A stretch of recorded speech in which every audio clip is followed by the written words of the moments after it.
Hi, this is Kenny Garrett. To hear all the best jazz all the time, keep your radio tuned to 90.7 FM WNCU Durham. The opinions expressed on the following program do not necessarily represent the opinions of this station, its sponsors, or North Carolina Central University. Good afternoon and welcome to WNCU 90.7 FM's fourth and final segment of our Lunch and Learn for Black History Month. During Reconstruction from 1868 until 1898, Wilmington, North Carolina was a prosperous seaport with a lively African American population participating in that town's growth after the Civil War. They held important political offices, owned property, operated businesses, and were gainfully employed in a variety of jobs. That changed when former Confederate leaders and racist forces conducted the first and only military takeover of a legally elected governmental body in the United States. In this installment of the Lunch and Learn series for February Black History Month, Irving Joyner, one of the country's astute legal educators, talks about the takeover. Thank you for listening.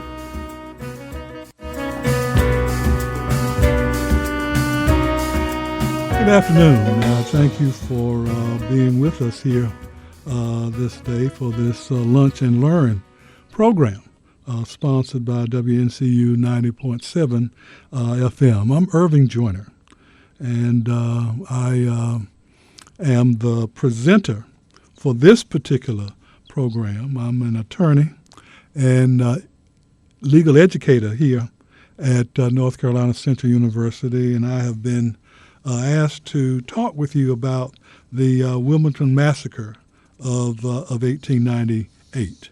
For some people, that was a long time ago. But once we get into the discussion which follows and a comparison with where we are today, many of you will quickly realize that we are not far from 1898, November 10th, 1898. To understand the Wilmington Massacre, it is really necessary to go back to the enslavement period and talk about the growth of Wilmington, its presence during that period of time, and its prominence as we walk through this process. Many people would be surprised to know that even during the enslavement period, North Carolina was the home of literally thousands of free Africans. And I use the term Africans rather than blacks or the other terminology that's used to describe us during that time. And I use the term African Americans after 1868. So prior to 1868 and the during the enslavement period, there were in North Carolina literally thousands of free Africans who were not enslaved, who engaged in business efforts, who were teachers, who were artisans, and a host of people who were in the abolitionist movement, helping to provide a path for those who were enslaved to escape. So there was a healthy mix of people who we are dealing with during this period. And up until 1835, those free Africans who were property owners, and most of those who were free were property owners, could vote in North Carolina and participate in the political life of the state. And that was a status that free Africans enjoyed going all the way back to the establishment of the state of North Carolina and its initial constitution. But in 1835, whites, many of them were upset with this practice of Africans being able to vote, and then wanting to be consistent with other southern states where none of them allowed free Africans to vote within their state. So there was a really heated campaign to take away the vote of the free Africans, and that succeeded in 1835. And by legislation, because there wasn't a constitutional right existing at that time for people of color to be able to vote in this state, it was the authority of an enactment or a statute by the North Carolina General Assembly that took away the rights of these free to vote. And that's going to become important as we move forward in this journey. But fast forward to 1865, when the Civil War ended. And it was a time in which the enslaved population as well as free Africans rejoiced. Free Africans were typically very active in the efforts to undermine the power of the Confederacy, which was another country. North Carolina had seceded from the United States, was no longer a part of the United States, and along with other states had formed what is called the Confederate States of the South. And it was a separate country. It was, in fact, recognized by other nations as a separate country. They had their own military. It had its own legislative body. It had fancy uniforms that the military people wore. All of the trappings of being an independent nation was present there. They made their own laws, and they owed no allegiance to the United States. And in fact, as a separate country, they attacked the United States, which created what we know now as the Civil War. Some people called it the war between the states, but really it was not the war between the states. It was really a war between two different countries. And you had the United States, which still had some states that endorsed slavery, as well as free territories, but all of the states in the Confederate States of the South were slave-owning states. And they fought to preserve their ability to enslave individuals within their geographical terrain. So this was a war between two countries, and it was started by the Confederate States of the South. And a part of the infrastructure of the Confederate States of the South were those politicians who previously had sworn allegiance to the United States and were elected to various offices and positions in the United States. But they abandoned their faithful adherence to the oath that they took to protect and defend the United States, and instead, as traitors do, became a part of the Confederate States of the South. And when the war was over, then these individuals were left without a country. They were in a position that they had lost their property, they had lost their rights, they had lost the war, and their country had been destroyed with the surrender of the Confederate States of the South to the United States at that time. As a follow-up to that effort to remove themselves from the authority of the United States, the proper authorities still left as a part of the United States then enacted a congressional decree which basically said that those persons who had once sworn allegiance to the United States and had abandoned their oath and became a part of the Confederate States of the South could not participate in the government of these new states moving forward as they sought to rejoin the United States. After these states had been removed, Congress put in place a process where these rebellious state or this rebellious country, state by state, could rejoin the Union, could become a part again of the United States if they went through certain procedures. And by then, Congress had enacted and the people had established the 13th, 14th, and 15th Amendments to the Constitution. And in 1868, as these states sought to rejoin the United States, one of the conditions was that they accept the authority and the superiority of the enactments of the 13th, 14th, and 15th Amendment.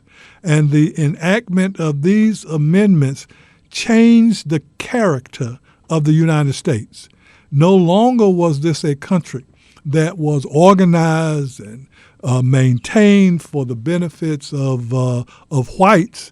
It was now a diverse world where those people of color under the 14th Amendment who had formerly been enslaved were now citizens. The 13th Amendment freed those people who had been enslaved, but it was the 14th Amendment that gave to these individuals citizenship rights, and that was a direct contradiction of the dictates of the United States Supreme Court in the infamous Dred Scott decision, which said that African Americans, or Africans at that time, had no rights that whites were bound to respect, and that under no circumstances was it ever the intent of the framers of the United States and its Constitution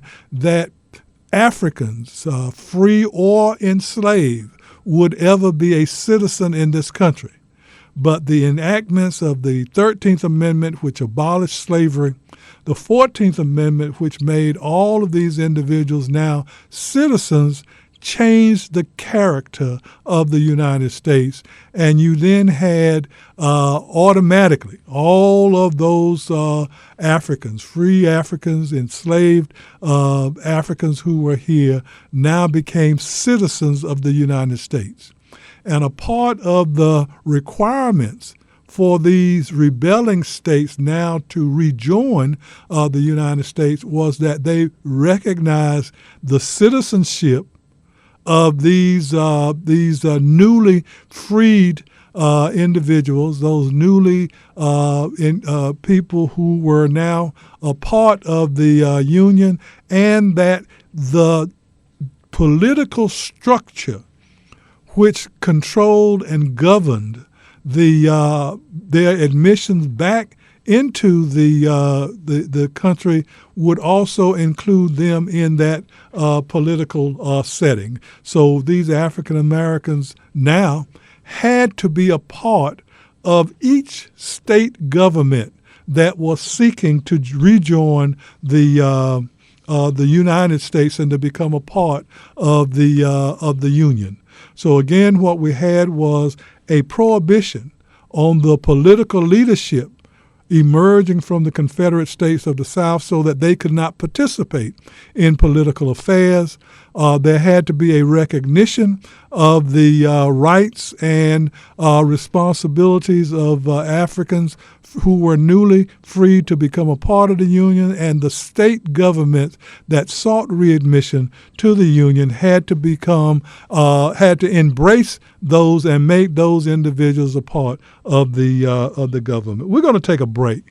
right now and let you catch your breath, let me catch my breath, and then we will turn and continue this discussion on the Wilmington 1898 massacre.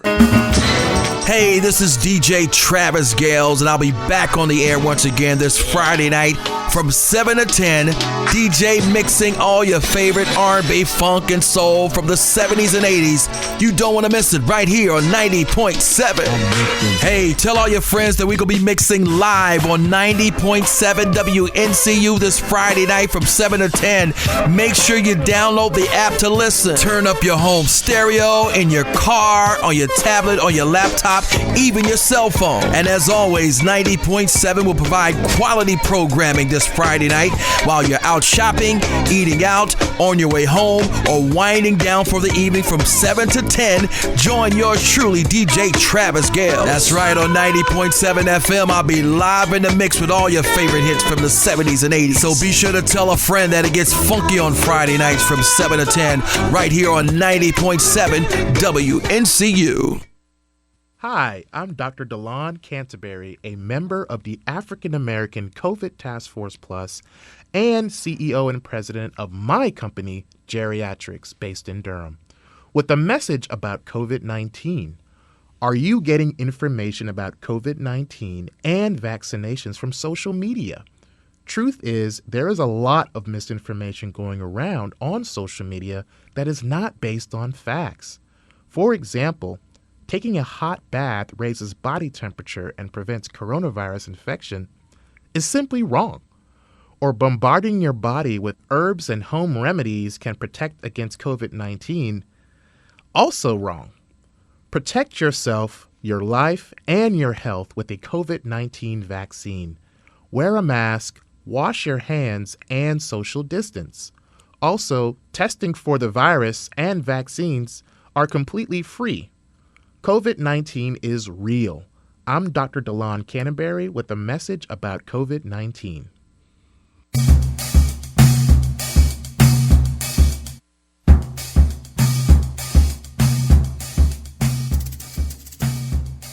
Okay, we're back on the Lunch and Learn series here, where we're talking about the Wilmington 1898 massacre. I'm Irving Joyner, and I am the presenter of this topic today, and want you to continue with us as we walk through together up to the incident that occurred in Wilmington on November 10th, 1898, and the impact of that.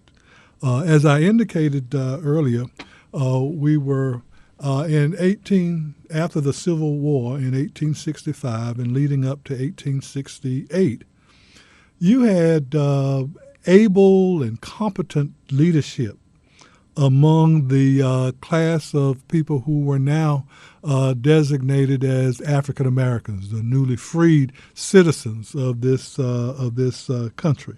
And those leaders included Abraham Galloway, who was a former runaway from New Bern, who was a spy for the Union Army during that time, and during the enslavement period was also responsible for being the Harriet Tubman of the eastern part of North Carolina, where he helped enslaved people to escape through New Bern, through Wilmington, and then boat up to the north, where they could enjoy freedom.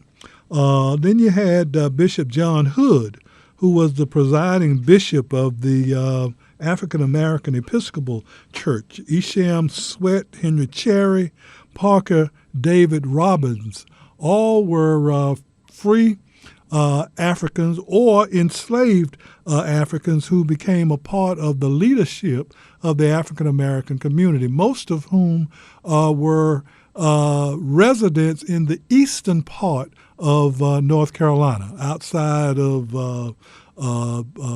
Raleigh and Durham, Chapel Hill. You didn't have that many Africans living, or African Americans living at the time. Most of them lived in the eastern part of the state.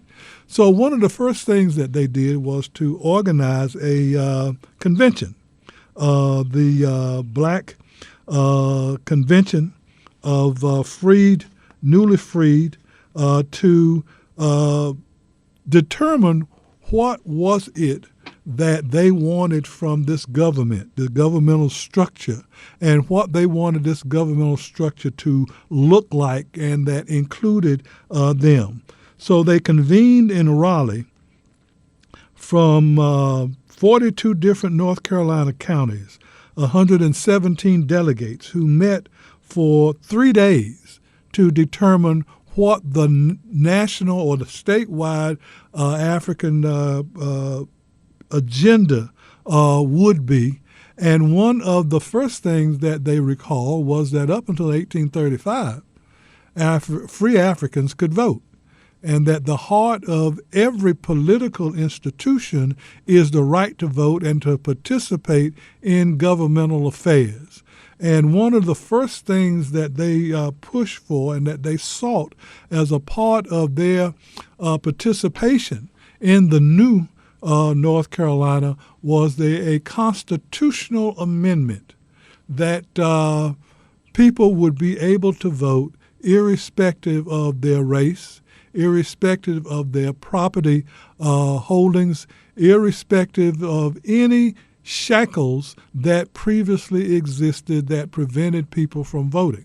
One of the things that you have to always be aware of is that prior to the end of the Civil War, there were many whites who could not vote. In order to vote in North Carolina, you had to be a property owner.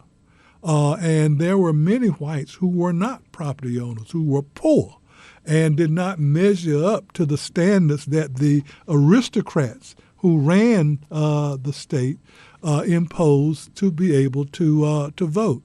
So the first order of business as a part of the Black Convention was the notion that the Constitution had to guarantee to all of its citizens the right to vote. And that included those newly freed as well as whites. So not only did the right to vote ingrained in the North Carolina Constitution and is still in place today, empower and enfranchise the African population, but it also gave to whites the ability to vote in this country. The other thing that the Constitution, or the demands for the Constitution, was that people had the right to profit from the labor, their own enterprise, their own labor, their own ingenuity, their creativity, their ability to work and to sell themselves or sell their labor force in the market, that the Constitution had to guarantee that this right existed. And then in addition, that the state would provide a free and appropriate education for all citizens in this country. Prior to the Civil War, there was no free education in North Carolina. And believe it or not, during that time, the free African population was more literate than was the white population in this state. So the extension of the right and the demand that the Constitution provide a free and appropriate education was something that not only benefited the African American population, but also benefited whites. This Freedmen's agenda, which was presented to whites who were part of the Democratic Party, was ignored. And they then sought to rejoin the Union without the participation of the African Americans who were a part of the state, and that effort was rejected. And they were told to go back again and they had to follow the dictates that Congress had outlined for them to be admitted. So from that, in 1868, there was the Constitutional Convention, the North Carolina Constitutional Convention, which was organized and was a multiracial affair. It occurred over, again, a 3-month period, and understanding the powers of the lawmakers to extinguish the rights, the African delegates to this convention made sure that these rights were first on the agenda as a part of the North Carolina Constitution. So if you look at the Constitution today, you will find at the very beginning of that Constitution are statements which deals with the rights of people to be free, irrespective of race. The Africans who were a part of this Constitutional Convention came in under the banner of the Republican Party, and they were active. And among the 120 seats in the Constitutional Convention, 15 of these delegates were African Americans. And not only were they members, but they were power brokers. They were power brokers in the process because they were able to negotiate being the chairs of various committees, such that they were in a position to influence what the final wording of the Constitution would be. So it is out of that process that these Africans now wielded power within this process, and that they would be participants in the governmental affairs, and that other African Americans would be able to freely register to vote.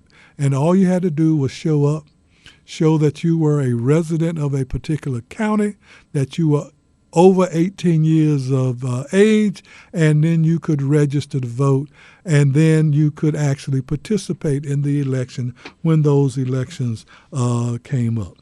I'm going to stop right here, and we're going to take a break. Again, let you take a breath, and allow me to take a breath as we continue this discussion here on Lunch and Learn on WNCU 90.7 FM. We'll be right back. Here at WNCU, we're all about jazz, and that goes for weekends, too. Hi, I'm Steve Taxman, the host of Jazz Focus. Tune in to hear the latest albums everyone is talking about and some rare gems from the past. And we stretch it out in the third hour with extended tracks and truly progressive explorations.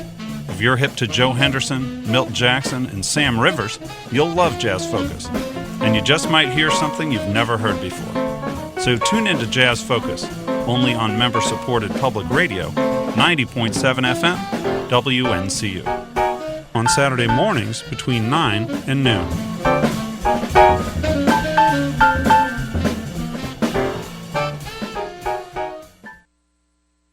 Portions of the WNCU broadcast day are made possible by a National Programming, Production, and Acquisitions grant from the Corporation for Public Broadcasting and listeners like you.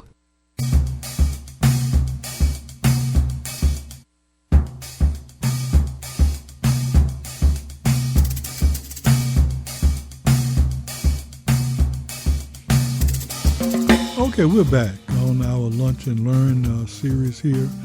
Today, welcoming you once again to continue this journey of African Americans in North Carolina, and more particularly in Wilmington, to engage in the political process, to work toward the freedom, justice, and equality to which they were entitled to after the Civil War. I kind of talked about some of the background. Now I want to kind of talk about Wilmington itself. Wilmington, the port city, was an important hub during slavery. because you had ships coming in from other countries. You had shipping going up and down the Atlantic coast, moving materials, goods, people, and other things back and forth. So Wilmington was always a very important economic hub of North Carolina and indeed of the United States. So after the Civil War, Wilmington continued in that role, and as soon as the Civil War ended and Africans recognized the opportunities which existed for them in a place like Wilmington, many of them flocked to Wilmington to seek out work, to seek out job opportunities, to seek out an opportunity to create businesses there in the port city, and they were very successful in doing so. The port city allowed for a more liberal atmosphere. And with the emerging population growth of African Americans in Wilmington, quickly Wilmington became a majority African American town. And to the surprise of many people, Wilmington during that time was the most prosperous town in the state of North Carolina. And I know people in Raleigh and Durham and Chapel Hill and places like that might not recognize that, but that was the promised land for many people. Wilmington was the place to be. And then the government of Wilmington was multiracial as well, because with all of the voters, and during that time, African Americans voted at almost 100% of their registration, and roughly 95% of all Africans who were eligible to vote did in fact register, and they regularly voted in every political campaign because they wanted to be a part of the government, because they also understood what the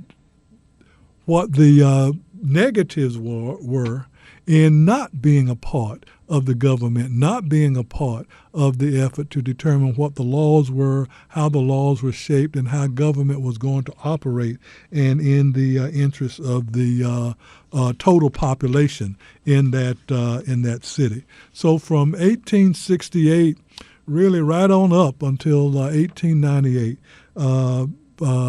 the African American population was the majority, and they shared political leadership in the town and in the county with allies who were white as a part of the fusion movement. But they were able to open up banks, grocery stores, all kinds of businesses in the state, and to gain wealth and property. A lot of property owners owned homes, owned land, farmers who were able to preserve and prepare a legacy for their children. And everything was going well for them on the black side as they moved through the growth and development in Wilmington. At the same time, Wilmington also had on the other side, on the white side, former Confederate soldiers, former Confederate officers, former white politicians, members of the Ku Klux Klan that had organized for the purpose of undermining the position and the ability of these African Americans now to be a part of government. And there was an ongoing campaign directed toward returning these African Americans back to a position of servitude, similar to what they occupied prior to the end of the Civil War. And this campaign was a vicious one. It was one in which a lot of violence occurred directed toward the leadership of the African American community. But those communities fought back. They fought back.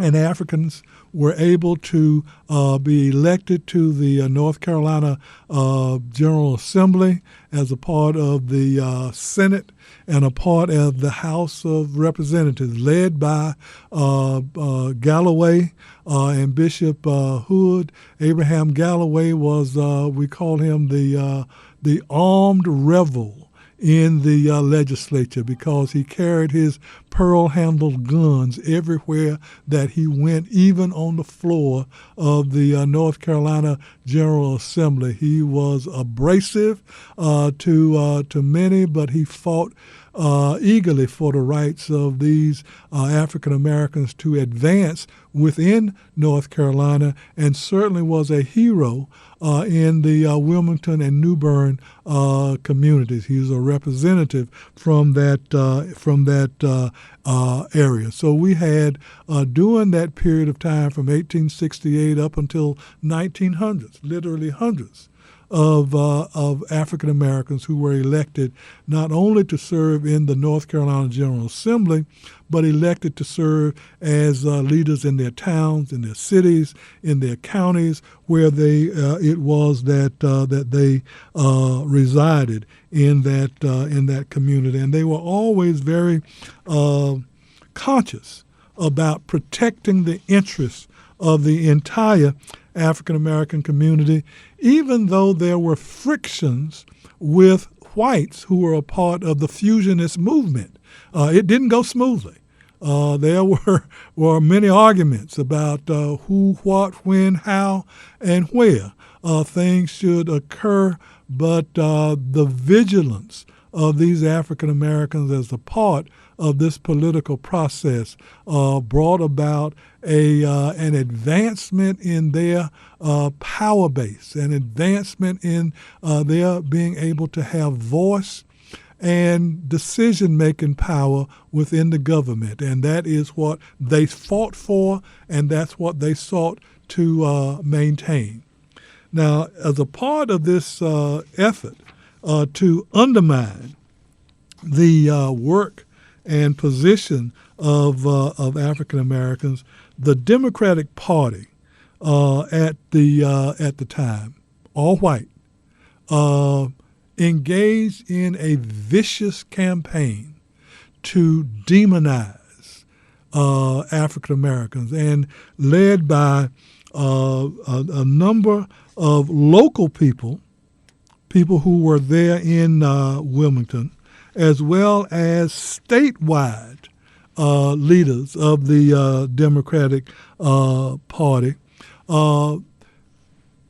working through the News and Observer, which was the printed voice of the Democratic Party.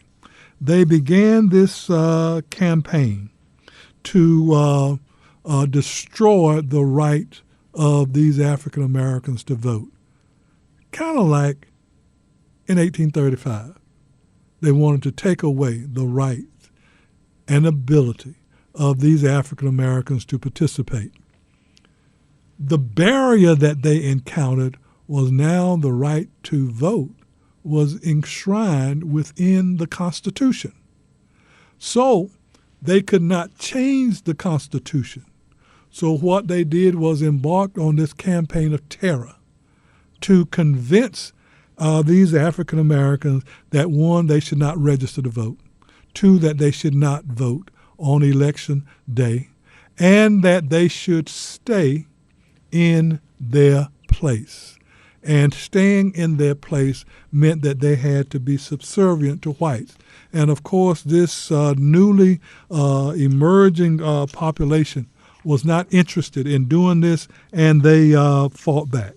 So when you had Furnifer Simmons, who was the state chair of the Democratic Party at that point, Josephus Daniels, who was the owner and publisher of the Raleigh News and Observer, Charles Aycock, who was a wealthy Goldsboro lawyer and farmer, who would become the governor of North Carolina in 1900.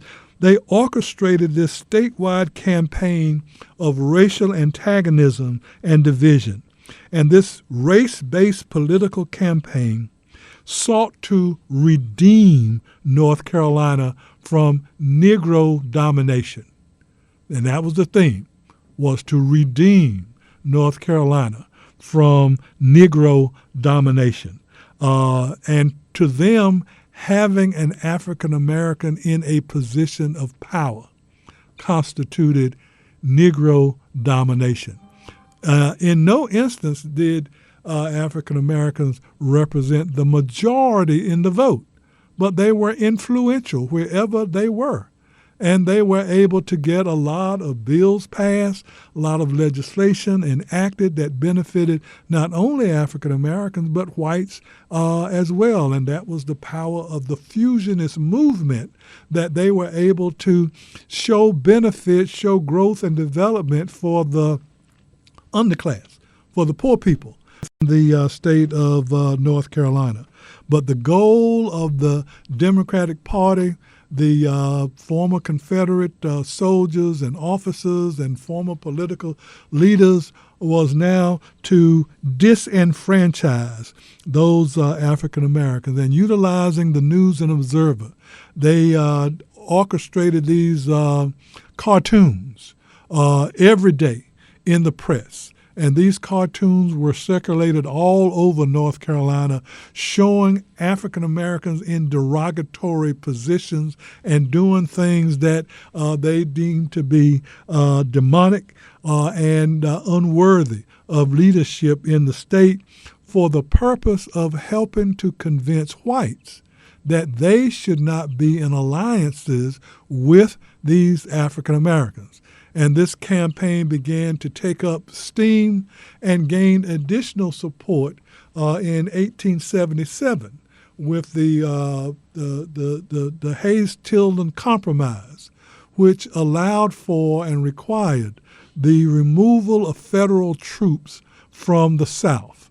And the federal troops were the police officers of that day that protected the rights of African Americans to participate in educational affairs, political affairs, business affairs, social functioning within the state. And when those military figures were removed from the South, these African Americans were left without the kind of background and support necessary militarily to protect their interests and protect their rights. And the Democratic Party was now on the move as they began to move toward this disenfranchisement campaign and the effort to remove from the North Carolina General Assembly and from the city of Wilmington those African Americans who had been elected to be its leaders. We're going to take a break right now, let you catch your breath, and let me catch my breath as we then come back to conclude this effort to talk about the Wilmington Massacre of 1898. We'll be right back. DeLon Canterbury, a member of the African American COVID Task Force Plus and CEO and president of my company, Geriatrics, based here in Durham, with a message about COVID-19. Let me be real for a second, guys. Your cousins, baby sisters, brother-in-law's best friend who is not a doctor cannot offer medical or scientific information about COVID-19 testing and vaccinations on social media. They just can't. Doctors and scientists, on the other hand, can. Doctors and health organizations are working to make sure you and everyone you come into contact with has updated information about mask wearing, hand washing, social distancing, and getting a preventative COVID-19 vaccination. I know it's the same message we've heard throughout the pandemic, but these methods work. COVID-19 is real. I'm Dr. DeLon Canterbury with a message about COVID-19. How do you plan to spend your afternoon this weekend? Well, don't worry. We've got your Saturday covered with 8-track Flashback, airing right here on WNCU 90.7 FM. Who knows, along the way you may run into a few old friends like Jimmy Reed, Ray Charles, and B.B. King. 8-Track Flashback every Saturday from 12 until 4 with Jim Davis right here at 90.7 WNCU.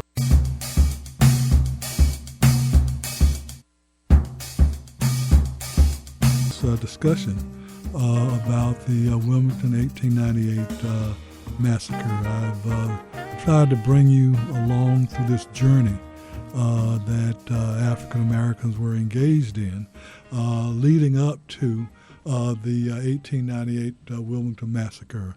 And there are a lot of details that I've missed along the way as to the individuals who were actively involved in this campaign. Actually, this history is one that would take a semester or more just to walk through. So this is a kind of a summary of where we're at. But as I've indicated, African Americans in the state enjoyed power, and they exercised that power, and they sought to vote and participate in the government against overwhelming odds, and through a terror campaign that was directed toward undermining their participation in government here in North Carolina. And it ended in November of 1898.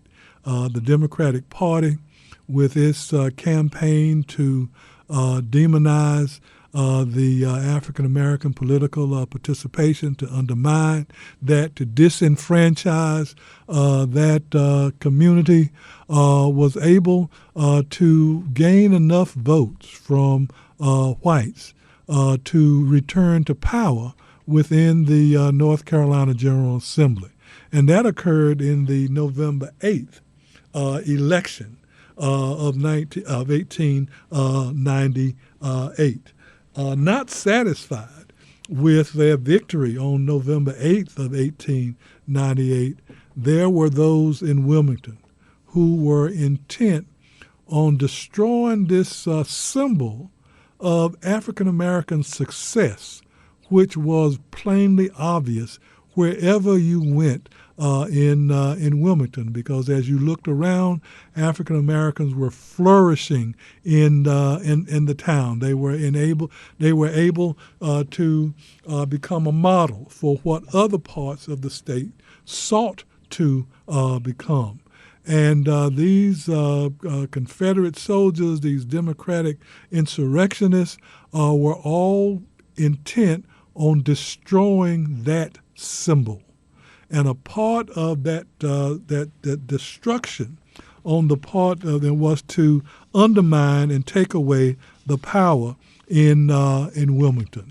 You had what is called the Secret Nine, men who could speak in Wilmington, and they were the local people who sought to direct the campaign, the physical campaign, to remove from office those African Americans who were in power.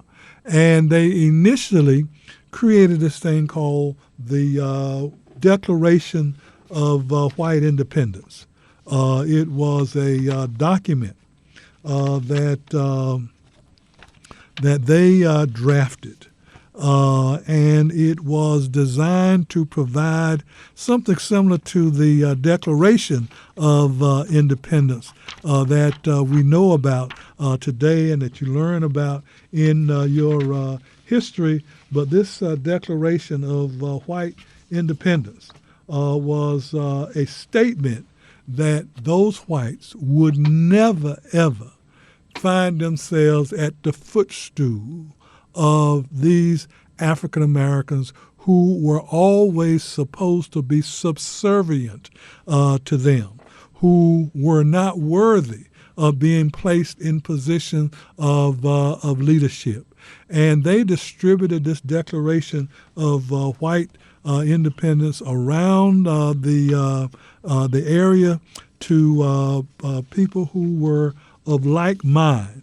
And this Declaration of White Supremacy notes that the citizens of Wilmington and the county of New Hanover hereby declare that we will no longer be ruled and will never again be ruled by men of African origin. And this condition we have in part endured because we felt the consequences of the War of Succession were such to deprive us of the fair consideration of many of our countrymen. So this declaration of white supremacy became the mantle point for these insurrectionists. And then they sent a message into the leadership of the African American community for them to resign from their political positions, and that they had until November the 9th to indicate whether they were going to accede to the demands of these white insurrectionists. And when there was no response to that, on November 10th, 8 o'clock in the morning, the columns of former military soldiers armed with and supported by the Ku Klux Klan marched into the African American community and basically shot it up. One of the precipitating events that occurred leading up to November 10th was a news article by Alex Manley, who was the author of the black newspaper, of the African American newspaper there in Wilmington, in which he countered an article that was really authored out of Georgia, where a white woman talked about these men of African descent who were doing no more than running around trying to have sexual intercourse with white women, and that was their goal, and that white men needed to rise up and protect white womanhood. And Alex Manley, who was a mulatto, who was the offspring of one of the former governor of North Carolina and an African American woman, then penned an article in response to that in which he said that is clearly not the case, because there are a lot of consensual and voluntary relationships between African American men and white women, and vice versa, all over North Carolina, that has produced many offsprings that made up the population of African Americans in that town. And many of you know people who come out of just history. Even during the enslavement period, there was, as we call, going behind the woodshed to engage in sexual affairs between whites and the even enslaved Africans during that time. But this article was used as a flame torch, as dynamite, to further inflame white sentiment against African Americans. So on November 10th, there was this uprising of armed whites who marched into the interior of Wilmington. They seized all of the African American leaders, those individuals who had been elected as members of the town council, one by one, brought them into a place called Thalian Hall there in Wilmington. It is still there in Wilmington as the seat of government there. And one by one, they marched each of those individuals into this large room with roughly 500 or so armed whites, put a chair in the middle of the floor, sat the elected official down in the chair, and told them that you have two choices. One, you can resign, and we will appoint out of this crowd somebody to replace you. Or you can refuse to resign, and then we'll carry you out dead, and we will appoint someone to replace you. And as these resignations were coerced, they then appointed someone to represent or to join as the representative of that person. Waddell became the mayor of the of the town, but in short order, all of the elected officials, both African Americans and whites, were then marched out, placed on a train, and then bused or trained out of North Carolina and told to never again return. And during this time, there were battles going on where African Americans were shot down in the street along the Cape Fear River. There was a boat fashioned with a Gatling gun that sailed along the shores near the Brooklyn section of Wilmington, firing indiscriminately into that community. And at the end of the day, the leadership of African Americans were out of power.